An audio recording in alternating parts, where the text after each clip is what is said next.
दोस्तों, आपके अपने YouTube चैनल पे आपका फिर से स्वागत है। दोस्तों, आज की इस वीडियो में हम लोग बात करने वाले हैं पाकिस्तान और टर्की के बीच में चल रहे न्यूक्लियर डील को लेके, और ये भी जानेंगे कि इससे पूरी दुनिया को क्या क्या खतरे हो सकते हैं और ख़ासकर भारत को। कहीं ऐसा तो नहीं कि तीसरा विश्व युद्ध पाकिस्तान और भारत ही शुरू कर देंगे। तो चलिए जानते हैं असल में न्यूज़ है क्या। दरअसल दोस्तों, अभी कुछ देर पहले ही एक न्यूज़ निकल के आई है कि पाकिस्तान और टर्की के बीच में न्यूक्लियर डील टेक्नोलॉजी ट्रांसफ़र को लेके काफ़ी बातें चल रही हैं, और ये बातें आज से नहीं बहुत दिनों से चल रही है। 15वीं मीटिंग है वहाँ के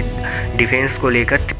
हाई लेवल मीटिंग। अब इसमें दरअसल होना क्या है, दरअसल टर्की चाहता है कि पाकिस्तान से मिसाइल और न्यूक्लियर टेक्नोलॉजी का जो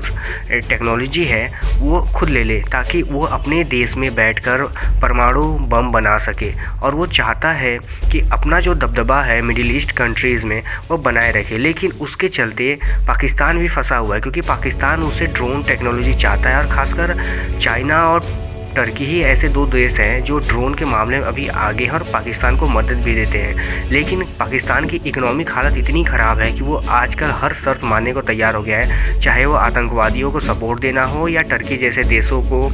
मिसाइल टेक्नोलॉजी और परमाणु टेक्नोलॉजी। इसी के तहत देखा जाए तो जितने भी इनके आसपास के डेमोक्रेटिक कंट्रीज़ हैं उनको ये बात का डर सताने लगा है, कहीं ऐसा ना हो कि टर्की के पास परमाणु टेक्नोलॉजी आ जाए, जैसा कि पाकिस्तान अभी नॉर्थ कोरिया के साथ कर रहा था। उसे भी परमाणु टेक्नोलॉजी देने की बात उसने की थी, और उससे काफ़ी मिलजुल के काम भी करता है। तो इस तरह से देखा जाए तो ऐसा हो सकता है कि आने वाले समय में, अभी जैसे टर्की ने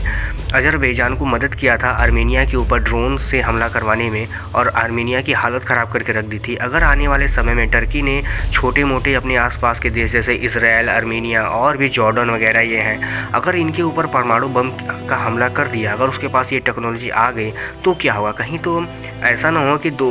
इन दो के चक्कर में पूरी दुनिया फिर से थर्ड वर्ल्ड वार की तरफ चले जाए। और यही नहीं दोस्तों, अगर पाकिस्तान को इसके बदले भारी भरकम ड्रोन टेक्नोलॉजी मिलती है तो उसका खतरा भारत पे भी होगा, क्योंकि पाकिस्तान के पास भले ही अच्छे एयरक्राफ्ट, फाइटर क्राफ्ट ना हो, लेकिन अगर टर्की और चाइना का ड्रोन टेक्नोलॉजी उसे मिलता है और ड्रोन की मदद से वो चाहे तो भारत की भी बैंड बजा सकता है। अगर ऐसे में दो देशों के बीच पूरी दुनिया परमाणु युद्ध के मुहाने पर आकर फिर से खड़ी हो गई तो थर्ड वर्ल्ड वार यहीं से शुरू हो जाएगा। अब चलिए जानते हैं कि आखिर इसमें इतनी जोर क्यों पकड़ रही है ये न्यूज़। दरअसल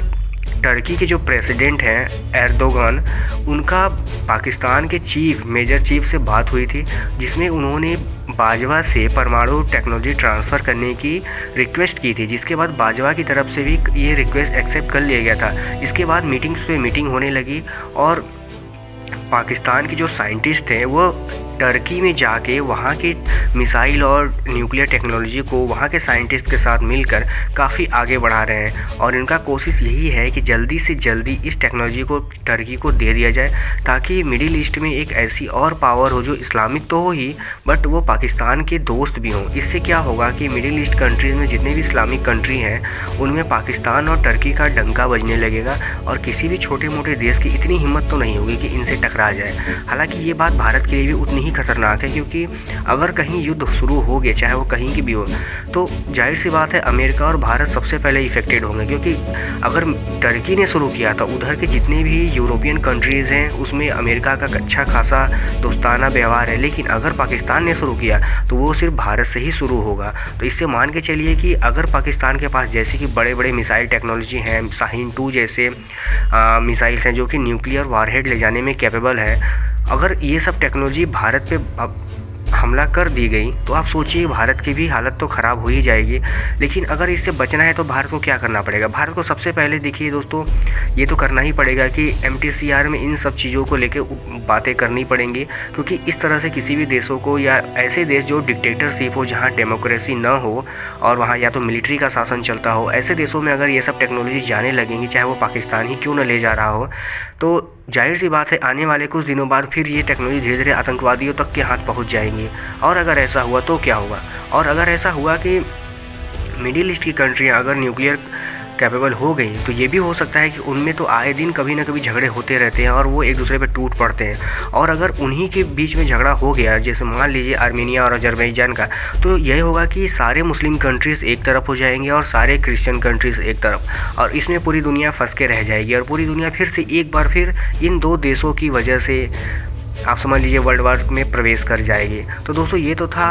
आज का पाकिस्तान और टर्की से रिलेटेड न्यूज़। और आपको दोस्तों बता दें, पाकिस्तान ही इस दुनिया में इकलौता ऐसा देश है जो कि न्यूक्लियर ब्लैक मार्केट के नाम से भी जाना जाता है, क्योंकि वो आए दिन अपने न्यूक्लियर टेक्नोलॉजी को, चाहे वो नॉर्थ कोरिया हो, चाहे टर्की हो, या कोई भी छोटे मोटे ईरान वगैरह छोटे मोटे देशों हों, उनको देने की बात करता है और उसके बदले उनसे पैसे लेता है, जिससे कि पूरी दुनिया की टेंशन बढ़ जाती है। क्योंकि ये इतने खिलौने जैसे टेक्नोलॉजी तो नहीं होते कि आप हर किसी को बांटते फिरिए और उससे आपको कोई खतरा नहीं होगा। तो हमें तो लगता है दोस्तों भारत को इसको बहुत सीरियसली लेना चाहिए, क्योंकि जैसे टर्की पाकिस्तान को ड्रोन सप्लाई करता है, वैसे ही अगर पाकिस्तान ने टर्की को न्यूक्लियर टेक्नोलॉजी ट्रांसफ़र कर दी तो आने वाले समय में वही भारत पे भारी पड़ेंगे। ऐसा भी हो सकता है कि आने वाले समय में टर्की कुछ ऐसे ड्रोन्स बनाए जो न्यूक्लियर वारहेड ले जाने में कैपेबल हों और वो भारत पे ही आके बरस जाए। तो दोस्तों आपको क्या लगता है, भारत को इस बारे में क्या काम करना चाहिए और पाकिस्तान को कैसे सबक सिखाना चाहिए कि खिलौने की तरफ बांटना बंद करें न्यूक्लियर टेक्नोलॉजीज़ को? आप अपनी राय मुझे कमेंट बॉक्स में ज़रूर बताएं। और दोस्तों अगर आप हमारे चैनल पर पहली बार आ रहे हैं तो चैनल को सब्सक्राइब कर लीजिएगा, क्योंकि हम ऐसे ही वीडियो रोज़ लाते रहते हैं इंडियन डिफेंस रिलेटेड। कल मिलते हैं कल किसी और वीडियो में, तब तक के लिए धन्यवाद।